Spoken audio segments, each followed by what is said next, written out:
పెళ్ళైనా పండగైనా వేడుక ఏదైనా పట్టుచీరల ప్రత్యేక వేదిక వారాహి సిల్క్స్. ఆంధ్రప్రదేశ్లో అసలైన ఘట్టం మొదలు కాబోతుంది రాజధాని అమరావతి నిర్మాణంలో. ఏంటి అసలు అసలైన ఘట్టం అనేటువంటి సందేహం రావచ్చు. ఆల్రెడీ ఇప్పటికే చాలా ఘట్టాలు మనం చూస్తున్నాం కాబట్టి ఇందులో క్లారిటీ ఇచ్చేటువంటి అంశం ఏంటంటే లేఅవుట్ డెవలప్మెంట్. చాలామంది ఎల్పిఎస్ గురించి, అమరావతిలో డెవలప్ చేస్తున్నటువంటి ప్లేసెస్ గురించి అనేక ప్రశ్నలు లేవనెత్తుతున్నారు. నాకు కూడా చాలా మెసేజ్లు కానీ కామెంట్స్ కానీ వస్తున్నాయి. వాటికి ఒక క్లారిటీ ఇచ్చేటువంటి ప్రయత్నంలో భాగంగానే ఈ వీడియో చేస్తున్నాను. ఎందుకంటే అమరావతి అనేది ఒక నగర నిర్మాణానికి సంబంధించినటువంటి ప్రణాళిక. ఇప్పుడు ఆ మాస్టర్ ప్లాన్ని భాగాలుగా మనం చూస్తే చాలా కొత్త విషయాలు కనిపిస్తూ ఉంటాయి. కీలకమైన డెవలప్మెంట్ లేదా మరొక ముఖ్యమైన ఘట్టం ఏంటంటే లేఅవుట్ డెవలప్మెంట్లో ప్రైవేట్ ప్రాపర్టీస్ డెవలప్మెంట్ లేదా ప్రైవేట్ ప్రాపర్టీస్ నిర్మాణం అనేది చాలా ముఖ్యమైన పాత్ర పోషించేటువంటి అంశం.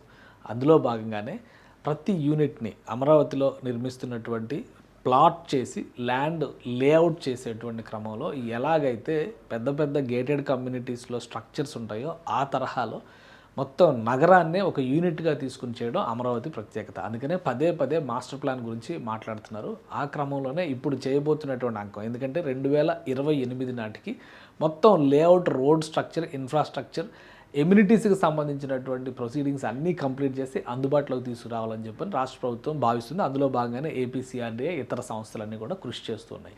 ఇప్పుడు ప్రధానమైన ఘట్టం ఏంటంటే ఎల్పిఎస్ లేఅవుట్ల అభివృద్ధి. అంటే రెసిడెన్షియల్ జోన్ల వారీగా చేస్తున్నటువంటి డెవలప్మెంట్లో ఇక మీదట రాబోయే రోజుల్లో ప్రైవేటు భాగస్వామ్యం కూడా పెరిగేటువంటి అవకాశాలు పుష్కలంగా కనిపిస్తున్నాయి. ఒకసారి ఎలా, ఎందుకు అని విశ్లేషిద్దాం. ఇది ఓవరాల్గా అమరావతి మాస్టర్ ప్లాన్. ఇది చూస్తే కనుక ఒక జియోగ్రాఫికల్ అంటే ఒక సర్వేకి సంబంధించినటువంటి మ్యాప్ లాగే కనిపిస్తుంది. కానీ అమరావతి మాస్టర్ ప్లాన్ ప్రతిదాన్ని కూడా ఒకసారి ఇలా జూమ్ చేసి మనం చూస్తే కనుక ప్రతి యూనిట్ని క్లియర్గా ఇక్కడ మెజర్ చేసి మెన్షన్ చేశారు. ఇది చూస్తే కనుక ప్రతిదీ ఒక 500 మీటర్లు ఇంటూ 500 మీటర్లు సెల్స్గా డిజైన్ చేశారు అనమాట అమరావతిలో. అంటే ఎగ్జాంపుల్ ఇక్కడ నుంచి ఇక్కడ వరకు తీసుకుంటే ఇటువైపు 500 మీటర్స్, అలానే ఇటువైపు 500 మీటర్స్, అన్నీ కూడా స్క్వేర్ కట్లో ఉండేటువంటి స్పేసెస్. సో వీటన్నిటిని ఒక్కొక్క యూనిట్గా తీసుకుని ప్రతి ప్లేస్కి కూడా ప్రాపర్ ప్లానింగ్ ఉండాలి. అంటే మన ఊళ్ళల్లో ఎలా ఉంటుందంటే ప్రతి చోట ఇటు నుంచి వెళ్తే లెఫ్ట్ ఉండదు, అటు నుంచి చూస్తే రైట్ ఉండదు, మధ్యలో చూస్తే డెడ్ ఎండ్ ఉంటుంది. అలాంటి వ్యవస్థలు ఎక్కడైతే కాలిబాట ఏర్పడుతుందో అదే మనకు రహదారి, అదే మనకు పెద్ద ప్లానింగ్. కానీ అభివృద్ధి చెందినటువంటి నగరాలన్నీ కూడా ప్రాపర్ లేఅవుట్ ప్లానింగ్తో ఉంటాయి. అందుకనే అమరావతిలో ల్యాండ్ మొత్తం చదును చేసుకుని లేఅవుట్ ప్లానింగ్ చేస్తున్నారు. అందులో భాగంగానే ఈ 500 మీటర్స్ సెల్స్ని డెవలప్ చేస్తూ రాష్ట్ర మాస్టర్ ప్లాన్ని రూపొందించారు. సో ఇది 217 చదరపు కిలోమీటర్ల వైశాల్యం కలిగినటువంటి మ్యాప్ అనమాట. సో ఇలా చూసినప్పుడు మనకి ఏది కనబడదు. దీన్నే భాగాలుగా చేశారు. ఇదంతా గవర్నమెంట్ సిటీ కింద చేశారు, ఇక్కడంతా జస్టిస్ సిటీ కింద డిజైన్ చేశారు.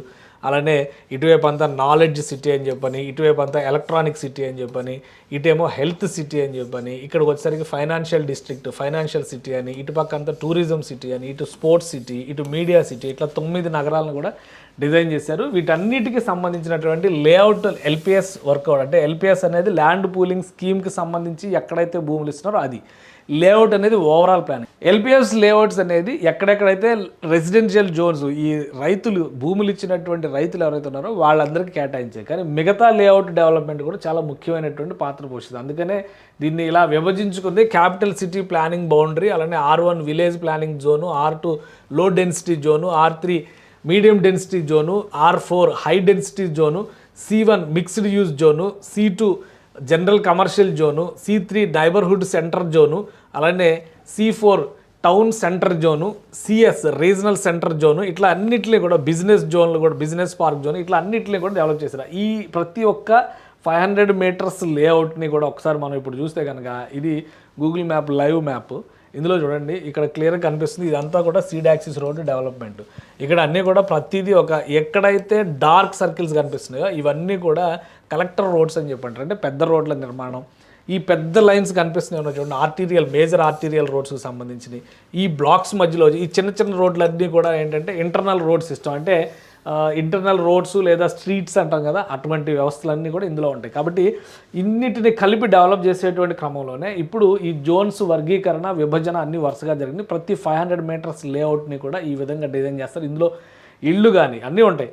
ఎట్లా ఉంటాయంటే ఎలా అని డిజైన్ చేశారంటే మిక్స్డ్ యూజ్ రెసిడెన్షియల్ జోన్ ఇవన్నీ చెప్తే ఇందులో కూడా గ్రీన్ బఫర్ జోన్స్, అలానే టౌన్ పార్క్స్, ఇందులో primary schools, secondary schools, special schools, junior college, health facilities, religious facilities, civic facilities, disaster management centre, electric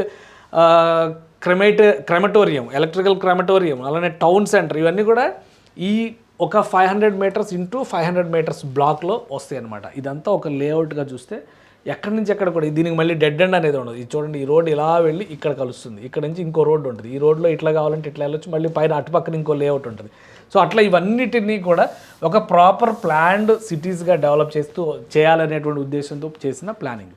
so ఇప్పుడు ఎల్పిఎస్ జోన్ల డెవలప్మెంట్, ఎమ్యూనిటీస్ క్రియేషన్కి సంబంధించినటువంటి works జోరుగా సాగుతున్నాయి. పూర్తి స్థాయిలో వీటిని 2028కి పూర్తి చేస్తారు. సో ఇట్లా ఒక్కొక్క సెల్ డెవలప్మెంట్ అంటే ఒక్కొక్క బ్లాక్ని డెవలప్ చేసుకునేటువంటి ప్రణాళిక ఉంటే ఇలాంటివి 27 టౌన్షిప్స్ అమరావతి 217 చదరపు కిలోమీటర్ల వైశాల్యం కలిగినటువంటి అమరావతి మధ్యలో డెవలప్ కాబోతుంది. అంటే ఒక్క అమరావతిలోనే 27 టౌన్షిప్స్ ఉంటాయి. వివిధ రకాల టౌన్షిప్స్ అవన్నీ కూడా వాటికి సంబంధించి కూడా ఒక ప్రణాళికని రెడీ చేశారు. ఎమ్యూనిటీస్ విషయంలో కానీ ఇవన్నీ 2028కి రెడీ అవ్వాలన్నమాట.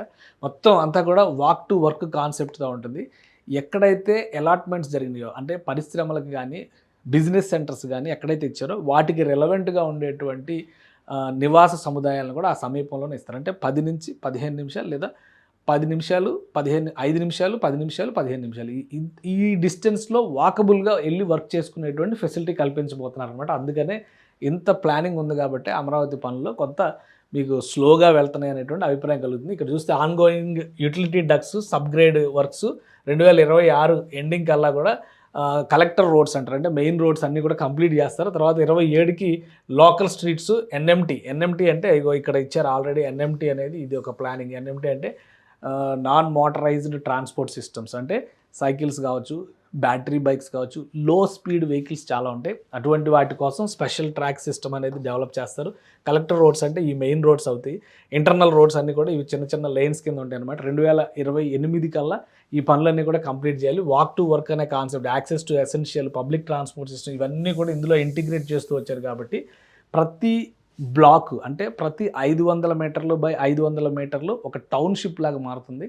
అలాంటివి 27 టౌన్షిప్లు నిర్మాణం జరుగుతుంది. అంటే అమరావతి నిర్మాణం ఒకేసారి 27 పట్టణాలకి సముదాయంగా వేదికగా మారుతుంది అనమాట. ఆ ప్రాంతాల్లో ఎవరైతే ఇప్పుడు అక్కడ ఉన్న ప్రజలు, అలానే కొత్తగా రాబోయేటువంటి ప్రజలు, వీళ్ళందరూ కూడా ఎప్పుడైతే అక్కడ యాక్టివిటీలోకి రాబోతారో నగర స్వరూపం అనేది పూర్తి స్థాయిలో విస్తరిస్తుంది. అలానే సిటీ సెంటర్లో ఈ జోన్స్ సెంటర్స్లో పార్కులు, నాన్ వెహికల్ ఏరియాస్, చివరికి నో వెహికల్ జోన్స్ కూడా ఉన్నాయి ఎక్కడైతే పొల్యూషన్ ఫ్రీ. ఎందుకంటే అమరావతి మొదటి నుంచి కూడా గ్రీన్ అండ్ బ్లూ సిటీగా, ఎకో ఫ్రెండ్లీ సిటీగా డెవలప్ చేస్తామని చెప్తారు. సో ఆ ప్రదేశాల్లో పొల్యూషన్ సృష్టించేటువంటి CO2 రిలీజ్ చేసేటువంటి కార్బన్ ఎమిషన్స్ వచ్చేటువంటి వాహనాలకి అనుమతి ఉండదు. కాబట్టి వెహికల్ ఫ్రీ జోన్స్ కూడా కొన్ని అమరావతిలో ఉంటాయి.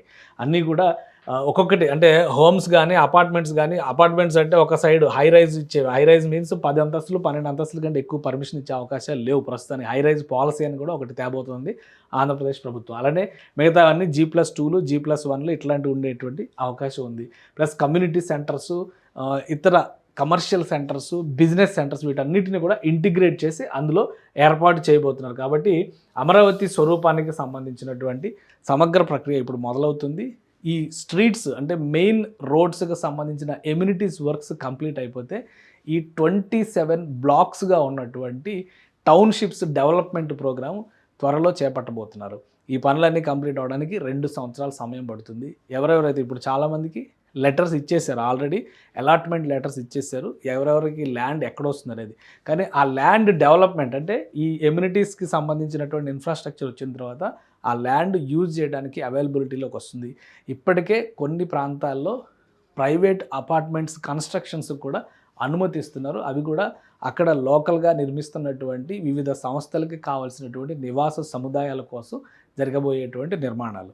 సో అదే క్రమంలో ఈ 27 టౌన్షిప్లకి సంబంధించినటువంటి ప్రణాళికని సమగ్రంగా ఒకేసారి రోడ్ స్ట్రక్చర్ని కంప్లీట్ చేయడం ద్వారా ప్రతి బ్లాక్లో యాక్టివిటీని మొదలు పెట్టాలని APCRDA అలానే అమరావతిలో పనిచేస్తున్నటువంటి ఇతర సంస్థలు కృషి చేస్తున్నాయి. త్వరలోనే ఈ యాక్టివిటీని పట్టాలెక్కించబోతున్నట్టుగా సమాచారం ఉంది.